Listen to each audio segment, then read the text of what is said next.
Hey, bonjour tout le monde, alors j'espère que vous allez bien et bienvenue dans une nouvelle vidéo dédiée à Docker. Alors aujourd'hui avec Docker, on va voir quelque chose un petit peu plus avancé par rapport à tout ce qu'on a vu précédemment et une mise en pratique de quelque chose qui est assez commun dans les sociétés, dans les entreprises dans lesquelles vous allez travailler, notamment suivant certains langages, notamment les langages qui vont être compilés. Et cette pratique au sein de Docker qui va être utilisée dans ce type d'entreprise, ça va être le Dockerfile de type multistage. Donc n'hésitez pas à vous abonner pour ne pas manquer les prochaines vidéos, cliquez sur rejoindre si vous voulez soutenir la chaîne, mettez des pouces bleus, commentez, parlez-en autour de vous, et donc jingle, et c'est parti.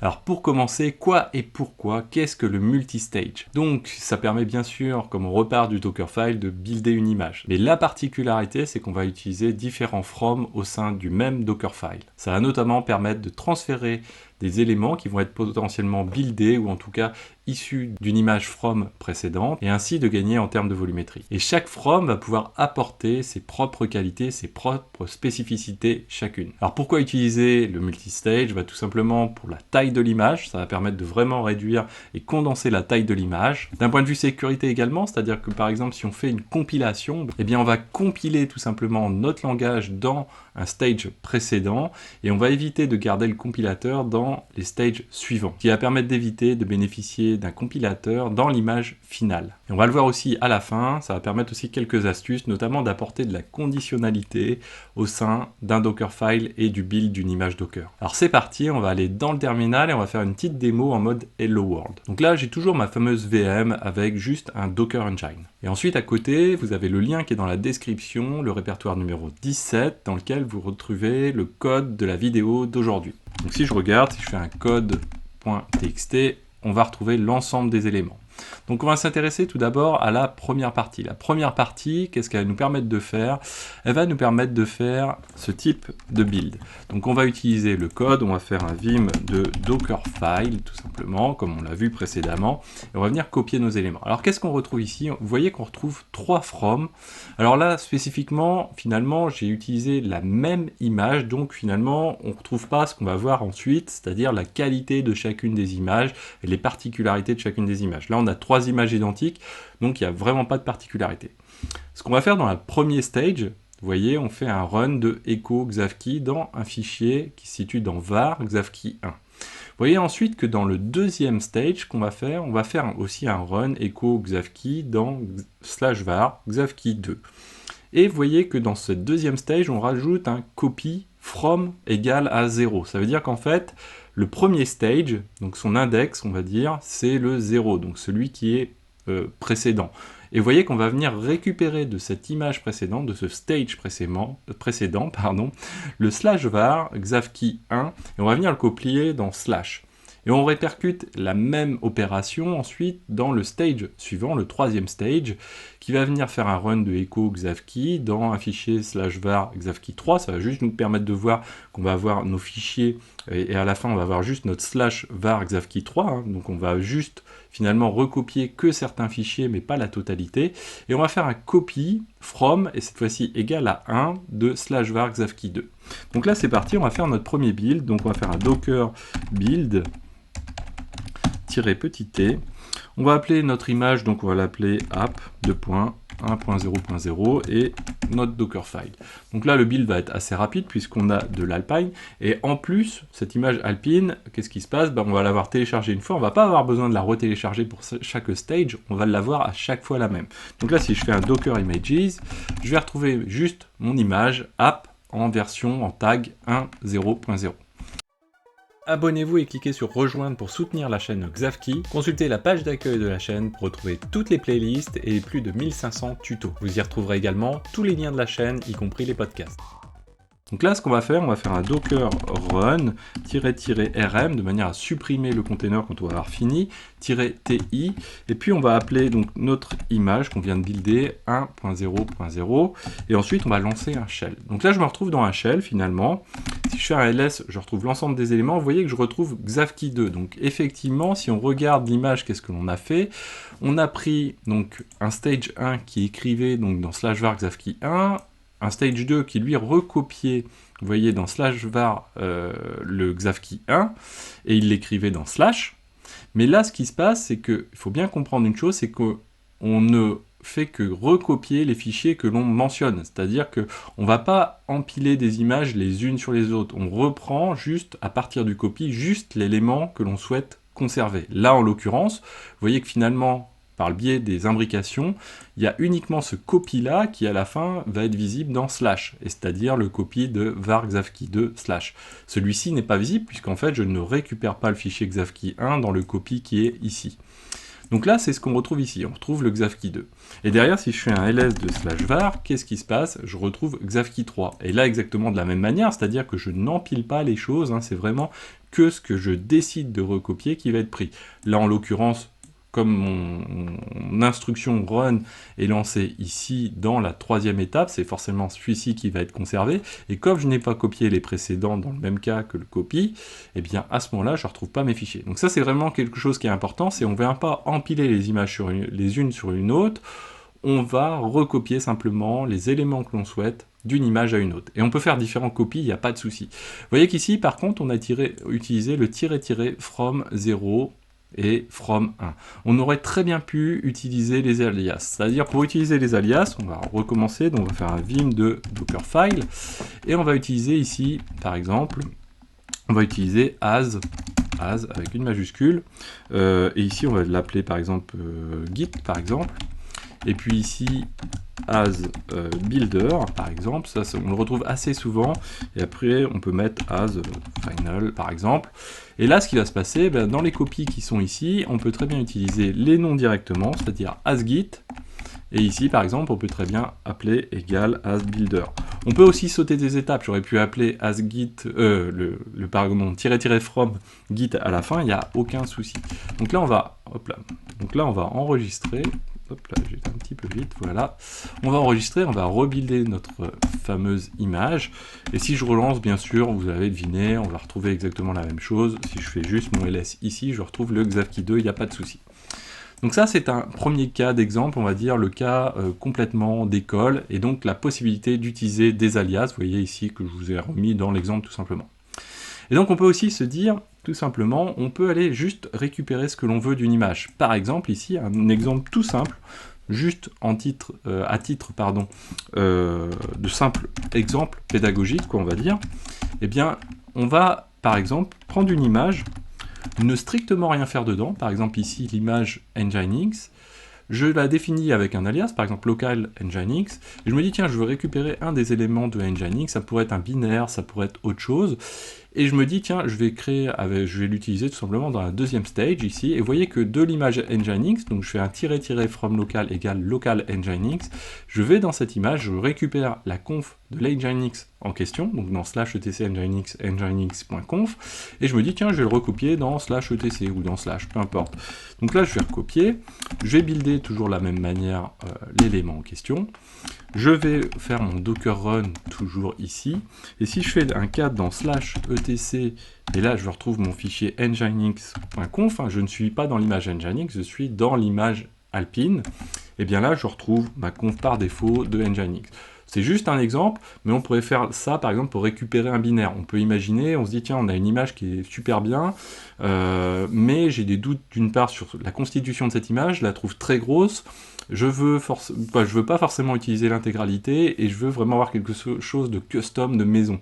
Ce que je peux faire, c'est repartir de cet élément-là, récupérer le binaire via un copy, et puis injecter ça tout simplement dans ma nouvelle image à partir du stage en question où je vais tuner vraiment mon image et en faire ce que je souhaite. Donc ça, c'est quelque chose, une pratique qui est assez utile. Mais on peut aller beaucoup plus loin que ça, c'est-à-dire que plutôt que de s'amuser à faire 2 stages, on l'a pas vu précédemment encore, hein, mais plutôt que de faire 2 stages comme on l'a fait là, finalement, le premier ne sert pas à grand chose, puisque Docker permet tout simplement, à travers du Dockerfile, de dire, ok, je prends mon Alpine, je fais un run echo ce que l'on veut, et je fais un copie directement de l'image distante, ou de l'image distante dans le sens où elle est soit sur le Docker Hub, mais elle peut être sur votre registry privé, elle peut être sur une autre registry distante que le Docker Hub, et repartir de la même manière. Là, si je relance mon build, tel qu'on l'avait fait précédemment, alors là en plus on a les caches qui agissent, on va relancer les choses. Si je fais un cat de /etc nginx, hop, voilà, on retrouve aussi notre Nginx. Vous voyez qu'ici, du coup, on n'a plus qu'un stage, on n'est plus en mode multi-stage, mais finalement, on revient du mode multi-stage, sauf que le from va chercher à distance les éléments, ce qui permet encore plus d'économiser des éléments, hein, ne pas s'amuser à toujours tout télécharger en permanence. Alors maintenant, ce que je vous propose, c'est un bref exemple, par exemple, pour builder une image Golang, tout simplement. Donc on va retourner sur notre code ici, on va prendre un bout de Golang, hein, tout simplement, qui permet à partir d'une route /hello world de répondre hello world. Donc là on va éditer, on va faire un vim de main.go, tout simplement. On va venir éditer notre fichier, hop, voilà. On va faire un go mode init, simplement pour avoir nos modules, go mode init hello par exemple, voilà, comme ceci. Et donc derrière, ce qu'on va faire, on va venir éditer un Dockerfile qui va venir reprendre notre Go. Et le Go a la particularité d'être un langage compilé. Alors en Python, c'est un petit peu moins valable. Je sais qu'il y a des exemples de Python en mode multistage, mais on va dire, je trouve ça un petit peu moins intéressant. Néanmoins, ça peut rester intéressant pour récupérer des libs qu'on a juste besoin au moment de builder, par exemple, ce genre de choses. Donc, on va l'utiliser par exemple sur du Java, par exemple, ça va être très intéressant. On peut l'utiliser aussi sur du C++ également, ça va être très intéressant. Et sur d'autres langages, bien sûr. Donc là, qu'est-ce qu'on va faire? On va faire notre fameux multistage. Première étape, ce qu'on va faire, c'est qu'on va utiliser une image Golang. On a besoin de compiler notre code. Donc là, on va utiliser une image Golang en tant que builder, donc as builder. On va venir créer un répertoire de travail, workdir, et l'utiliser, on va se mettre dedans, on va copier notre go mode, on va ensuite dire qu'on fait un run de go mode download, donc pour télécharger les librairies qui sont utiles. On va faire un copie de l'intégralité cette fois-ci, du code, de tout le code, on aurait pu faire un point directement, ça aurait été pareil. Et ensuite on va builder, vous voyez, avec les petites options qui vont bien, mais ça sert à rien de s'apesantir dessus. Et donc on va générer ici, vous voyez, un binaire qui s'appelle app. Donc le nom du binaire c'est app, mon application elle s'appelle app tout simplement. Donc là, comme c'est du Golang, je peux prendre mon binaire et le lancer un peu partout. Ça, il n'y a aucun souci, j'ai plus de dépendance. Derrière, qu'est-ce qui se passe? Alors là, on va le faire juste après, ça, voilà. Je vais repartir d'une image Alpine, par exemple, où on prend des images éventuellement très très légères, on va en parler juste après. Je prends mon image Alpine, et ce que je vais faire un copie juste de mon app qui est dans app, et je vais le recopier dans app également. Je me remets toujours dans mon workdir, et vous voyez qu'ici, je vais faire mon fameux CMD, CF, la vidéo précédente, donc sur ./app, qui est mon binaire. Donc là, on va rebuilder les choses. Hop, voilà, on va faire un docker build, comme ceci. Et on va faire un... Hop là, alors ouais, il faut le temps juste qu'il build, hein, je suis un petit peu pressé, mais voilà. Hop. Ça va arriver. Alors bien sûr, hein, si on le fait plusieurs fois, on va bénéficier des caches, d'autant plus, etc. On n'a pas utilisé de Docker Ignore, je vous invite à aller voir également les bonnes pratiques de ce côté-là. Donc là, il est en train de builder. Alors ça demande un petit peu de temps, parce qu'il y a des options un petit peu particulières. Et on va ensuite relancer notre code, tout simplement ici. Ce qu'on va faire, on va passer un -d, -name C1, et on va le lancer directement comme ceci. Donc là, on va faire un docker inspect de C1, et là, on voit qu'on a son IP, donc on va lancer un petit curl dessus, hop là, sur le port 8080, que j'ai oublié de mentionner, et sur la route hello, pardon. Voilà, et donc on retrouve notre hello world qui est caché par mon micro, voilà. Donc hello world, donc ça fonctionne bien. Mais comme je vous le disais en préambule, ce qui est important, c'est de gagner en termes de volumétrie d'image. Si je fais un Docker Images, à l'heure actuelle, mon image, qu'est-ce qu'elle fait? Elle fait 13 mégas, vous voyez. C'est très peu, mais c'est encore beaucoup. Derrière, il existe plusieurs options pour réduire la taille de notre image.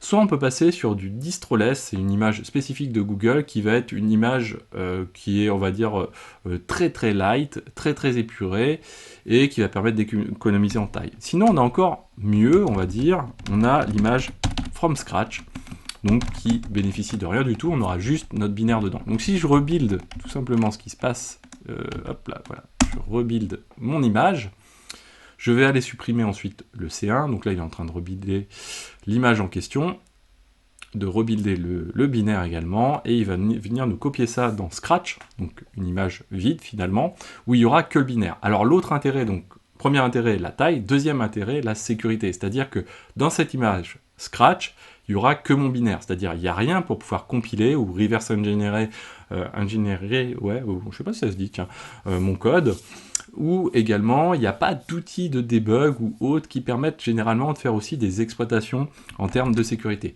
Donc là c'est quelque chose qui est assez pratique, donc on va faire un rm-f de C1, et on va venir relancer, donc hop, ici on va faire toujours, on relance notre C1, docker ps, on retrouve également donc notre container, on va faire un curl juste dessus, voilà, on retrouve bien notre curl qui fonctionne, et si je fais un docker images cette fois-ci, qu'est-ce qui se passe? Vous voyez qu'on a divisé par 2 la taille, donc presque 50% ou 50%, donc on n'est plus qu'à 6 mégas 62, vous voyez, on est vraiment sur quelque chose de très épuré, et là, qu'est-ce qui se passe également? Si je fais un docker exec, -ti, et que je veux me rendre dans ce container C1 avec par exemple juste un shell, j'ai même pas de shell, je peux pas rentrer dans cette image.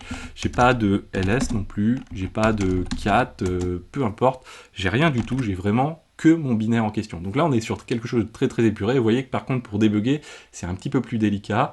Alors, des outils comme Kubernetes apportent d'autres solutions pour permettre de débugger, et éventuellement le from scratch ne pose pas du tout de difficulté, mais là, ça peut être un petit peu problématique. Alors maintenant, ce que je vous propose, c'est de passer aux différentes petites astuces qu'on va découvrir juste ensemble. Donc la première astuce que je vous propose, on va avoir un multistage en 3 étapes, et vous allez voir l'intérêt un petit peu de ces 3 étapes. On est sur quelque chose qui est un petit peu poussé, et qui d'un point de vue sécurité est pas quand même magique complètement. Qu'est-ce que l'on fait là? On fait 3 stages tout simplement. Le premier stage, comme je vous disais tout à l'heure, on se retrouve avec un stage dédié au Git. C'est-à-dire que je veux pas, dans mon image finale, je veux pas avoir de Git installé dedans. Et donc ce que je vais faire, je vais dédier un stage vraiment à récupérer, donc à avoir Git hein, tout simplement, et à récupérer le code en question. Là j'ai pris un code qui est à peu près n'importe lequel, sample hello world en HTTP en Golang, et derrière, donc je vais tout simplement le cloner, et une fois que je l'ai cloné, je vais le réutiliser, vous voyez ici, hop, on va prendre un copy from Git, donc je vais juste récupérer l'élément que j'ai cloné, Git cloné hein, en l'occurrence, et une fois que j'ai fait ça, je build, et une fois que j'ai fait ça, je finis par le from scratch, comme on l'a vu tout à l'heure. Donc là, si je refais mon build, hop, je vais faire mon petit build qui va bien ici, et on va pouvoir donc docker rm-f, donc j'ai toujours le micro devant moi, hop, voilà, et on va juste faire notre docker run, et vous allez voir que finalement on va retrouver les éléments, donc là en l'occurrence je pense que l'IP ne doit pas avoir bougé, je ne connais plus les routes qui sont à notre disposition, voilà, juste un hello world sur le port 80, et donc ça fonctionne. Donc là, l'avantage c'est que dans l'image finale, si je fais un docker exec-ti dans C1, donc là je peux vraiment pas me connecter dedans. Si je veux lancer par exemple un Git, hein, qui pourrait fonctionner si j'avais Git à l'intérieur, là en l'occurrence j'ai pas Git dans l'image finale, puisque je suis dans l'image from scratch avec juste mon binaire dedans. Ensuite, ce que je vous propose, c'est une deuxième astuce, quand on va vouloir par exemple utiliser différents types de versions d'images. Par exemple, on va faire un exemple, mais c'est pas le meilleur mode de pratique, mais en tout cas c'est le meilleur moyen que j'ai trouvé pour vous le faire visualiser. C'est si on se dit on a 2 environnements, un environnement de développement, un environnement de production, et on souhaite construire une image différente en fonction de chacun des environnements. Ça c'est très courant, on va le faire de cette manière-ci. Donc là, si on se rend dans notre terminal, on va aller copier ce bout de code là, et on va venir faire un vim de notre Dockerfile, comme ceci. Je vais me mettre au début, et je vais coller l'ensemble des éléments. Donc là, qu'est-ce que l'on fait? On fait un arg. Souvenez-vous, arg, ça va permettre de définir une variable spécifiquement au cours du build. C'est pas une variable d'environnement. On va dire type égale développement. Donc ça, c'est notre type finalement par défaut, qu'on va pouvoir, on va le voir juste après, surcharger grâce à la ligne de commande docker build en passant l'option -build-arg.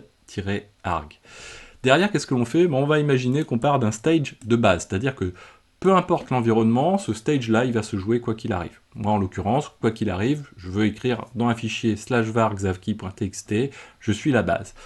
Ensuite, j'ai deux étapes qui sont, on va dire, optionnelles, ou en tout cas, c'est soit l'une, soit l'autre. Première étape, ça va être notre étape qui correspond tout simplement à l'étape du stage de construction dans le cadre de l'environnement de développement. Et puis le troisième stage, c'est celui dans le cadre de l'environnement de production. Et vous allez me dire, oui, mais c'est embêtant parce que du coup, ça veut dire que si je veux builder quelque chose qui est en développement, je vais quand même jouer le code de production. Eh bien non, tout simplement, puisque avec Docker BuildX, qui est la nouvelle version de build de Docker, vous allez voir que Docker a une faculté, c'est au cours du build, au lancement du build, il va être capable d'identifier les stages qu'il a réellement besoin de jouer ou pas, c'est-à-dire ceux qui sont utilisés pour la construction de l'image finale. Et justement pour la construction de l'image finale, qu'est-ce qui se passe? Vous voyez qu'ici on fait un from branch version-$type, et là du coup il va s'adapter au type développement ou au type production, et là il va jouer uniquement finalement, donc il va repartir ici de notre fameuse image, donc qui est as branch version production ou développement. Et là, vous voyez que c'est un petit peu différent de ce qu'on a vu tout à l'heure. On ne fait pas un copy from, on part juste du fait qu'on va prendre l'image, l'alias de l'image précédente, et on va utiliser soit l'une, soit l'autre comme image finale, et on va jouer quelque chose dedans. Donc là, c'est quelque chose qui est intéressant, puisque finalement, ici, vous voyez qu'on va installer une variable d'environnement qui est env développement, et on va écrire dans xavkey.txt quelque chose qui est /dev, donc juste après je suis la base, et dans l'autre cas de figure, on va faire env production, donc on va définir une variable d'environnement env production, et on va écrire production. Donc vous allez voir l'effet que ça a, c'est extrêmement sympathique ce genre de choses. On va faire un docker build. Alors on va rappeler notre docker build, tiens d'ailleurs, voilà. Alors on va supprimer déjà, hop, voilà. Alors on va supprimer notre image, notre container d'abord. Ensuite, on va venir faire un docker build. Donc, on va rappeler notre docker build, hop, comme ceci. Et on va lui passer un build arg comme ceci. Et là, on va définir donc l'argument qu'on souhaite utiliser. Nous, en l'occurrence, ça va être type égale. Et là, on va dire, par exemple, développement. Comme ceci. Et donc, on va le lancer. Et là, qu'est-ce qui se passe? Si on vérifie ce qu'il est en train de faire, vous voyez qu'ici, il va lancer donc l'image branch version développement, mais en aucun cas, juste après, on a vu production, vous voyez. Et donc derrière, il a buildé mon image, je vais retrouver, donc si je trouve ici mon image, et je vais pouvoir relancer, comme on avait tout à l'heure, des docker run. Hop, on va essayer de retrouver un bon, voilà, docker run comme ceci. On va lui passer un -rm ici, et un shell juste dedans. Donc là, si je fais un ls, ou si je fais un cat /var et xavkey.txt, qu'est-ce que j'ai dedans? Souvenez-vous, j'ai activé le build arg avec le type développement, mais même par défaut, j'utilisais développement. Souvenez-vous, on a mis arg au tout début pour définir un comportement par défaut, et donc je suis la base, ici la partie conditionnelle, et ensuite l'étape finale. Donc la partie conditionnelle, vous voyez, elle a bien été utilisée à partir juste de l'image de développement. Maintenant, si on souhaite faire de la production, eh bien, tout simplement, on va réutiliser notre build. On va réutiliser notre build arg, on va utiliser production ici, et on va relancer notre build. Et là, cette fois-ci, si on regarde, vous voyez, toujours de la même manière, cette fois-ci, il n'utilise plus développement, mais il utilise juste l'image de production. Et donc, si je relance mon docker run ici, que je fais un cat de /var et xavkey.txt, qu'est-ce que j'ai? J'ai toujours ma base, j'ai toujours mon final, mais j'ai aussi ici production. Et si je tape env, vous voyez ici que je retrouve la variable env égale à production. Donc j'ai bien un comportement conditionnel. C'est un petit trick qui n'est pas connu de tout le monde, mais qui est très très pratique. Donc également, comme autre astuce à utiliser, vous avez le -target. Le -target, si on prend notre Dockerfile ici, vous voyez qu'on a un Dockerfile en différentes étapes, et je me dis, tiens, je veux débugger base. Ce que je peux faire, au lieu de builder l'ensemble des éléments et essayer de m'y retrouver, mais finalement, je n'arriverai jamais à retrouver le contexte exact de l'image qui est là, donc éventuellement, ce que je peux faire, c'est refaire un Dockerfile en supprimant la totalité de ce qui est là, et en me disant, finalement, voilà, je vais juste builder ce qu'il y a, mais c'est un petit peu dommage. On a l'option -target qui existe. Donc là, je peux repartir sur le -build ici, et je vais lui passer un -target, par exemple. Ici, je peux rajouter ici, en mode debug, hein, tout simplement, donc avec un tag spécifique, le --target, et je vais lui dire, écoute, moi je veux que tu me builds juste base, c'est-à-dire prends-moi juste le stage base, et je veux uniquement ce qu'il y a dedans. Donc là je vais rajouter le petit point, j'ai oublié. Voilà, et donc là si je fais un docker images, je vais bien retrouver ici donc mon debug qui existe. Donc là si je lance un run, tout simplement, alors on va vérifier, voilà, on fait juste un je suis la base, donc xavki.txt. Donc si je refais un run, tout simplement, hop, voilà, avec un -debug, hein, on utilise bien le tag spécifique. Et là derrière, si je fais un cat de /var xavki.txt, qu'est-ce qui se passe? J'ai bien juste le contenu du stage en question. Donc je suis la base, ça va me permettre de débugger, je suis vraiment dans ce contexte-là, c'est-à-dire que si j'avais par exemple, comme tout à l'heure, juste un guide d'installer dedans et rien d'autre, je vais retrouver mon guide et juste cet environnement-là. Voilà, donc j'espère que cette vidéo vous a plu, donc avec ces 3 étapes, quoi et pourquoi. Ensuite on a vu le cas un petit peu d'école, le Hello World, et ensuite les petites astuces qui donnent un petit plus également aux gens qui connaissent ce genre d'astuces. N'hésitez pas à vous abonner pour ne pas manquer les prochaines vidéos, cliquez sur rejoindre si vous voulez soutenir mon travail, soutenir la chaîne, parlez-en autour de vous, continuez à apprendre, apprenons et progressons ensemble, et moi je vous dis à très bientôt, ciao à tous, bye.